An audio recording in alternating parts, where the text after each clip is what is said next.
Finally, Mr. Nyathi has made things right nevakarawa vavo vaka-announce zvakare kuti Tewa Events iyo yakabata muchato waGreatman vanenge vari part of vanhu vashortlistwa pamacompanies makuru achabata muchato wavo musi wa21 or 22 December ipapo. Guys, zvinhu zvese zviri kubatana, hapana chiri kusara chisipo panzvimbo. Welcome back to your channel. Please don't forget to like and subscribe. Yanga iri weekend ka guys, tichimboita detox, tichita reset what.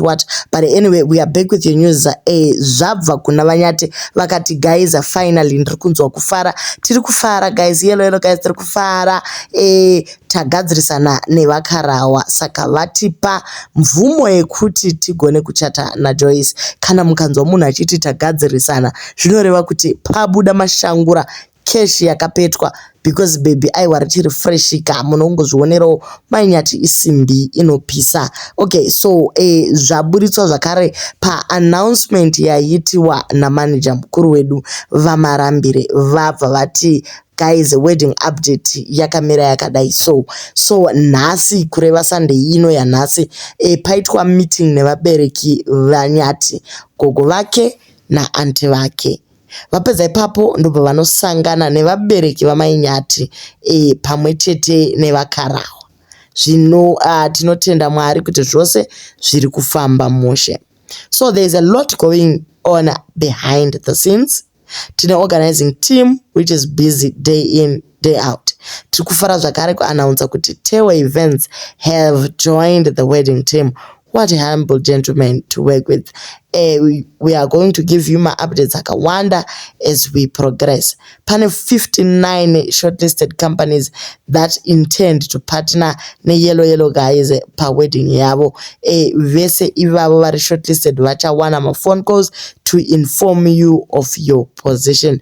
Vachange vasina kuwana mukana wekuti pa service ticha advertise your service in exchange of monetary value, so no one is going to be left behind. Saka vataura zvakare kukanzi kana musina kuwana mukana wekunzi mumire pamuchato muchiuya nemota dzenyu, kana kuti muchipa mvura, kana kuti muri ma DJ or any other service that you intend to give, hapana kana problem. Ticharamba tichingoshanda nemi, imimi muchatipa mari, isu tinokushandirai. So vari kuti hapana anosara.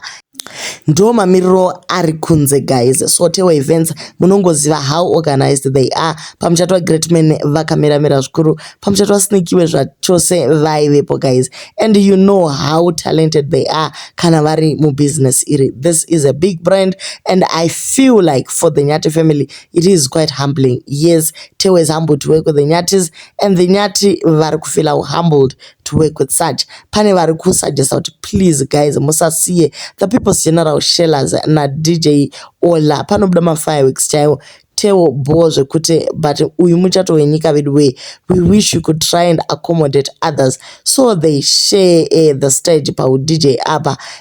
Shellers hanzi uchi chaiwo guys, he's well versed with massive gatherings and is quite a natural. But vamwe vari kuti aiwa mukomana anga achiri kupinda pa controversy yana boss veko iya, saka hatichadi vanhu vanouya vane mazita asati amira zvakanaka pama events evana. Tewa Events, I told you that I normally tell the truth. You are in as I suggested. I'm happy say this is great, keep it up. Next time it's going to be me. So vanhu vakawanda vari kutoda kutochatiswa ne Tewa iyo, vari kufara zvikuru kuti vamarambire vari kubata basa zvinodadisa zvikuru. This brand is going far tichishandidzana na manager vatsva. Guys, you actually feel good. This guy has always appreciated mudzimai wake, but angari maminzi chete anga achishota kuti zvinhu zvese zvigadzirwe nenzira yakanaka, and tinongotenda manager kuti you have empowered this young man pamwe chete nekudzidzisa vamwe vari out there kuti the first things first, before taita zvimwe zvese zvokutenga kauchi kana kuita chino nechino, we need to do things right kuti tiwane makomborero kubva kuvabereki. Kune avo vakangopisa tsvakirai kuno, please dzidzai guys, munongoonawo this whole journey we've been part of and we've watched this couple grow.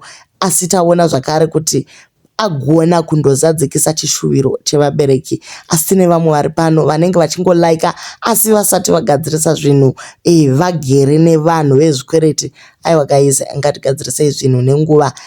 Thank you for watching, and please don't forget to give this video a thumbs up and to share. Titende.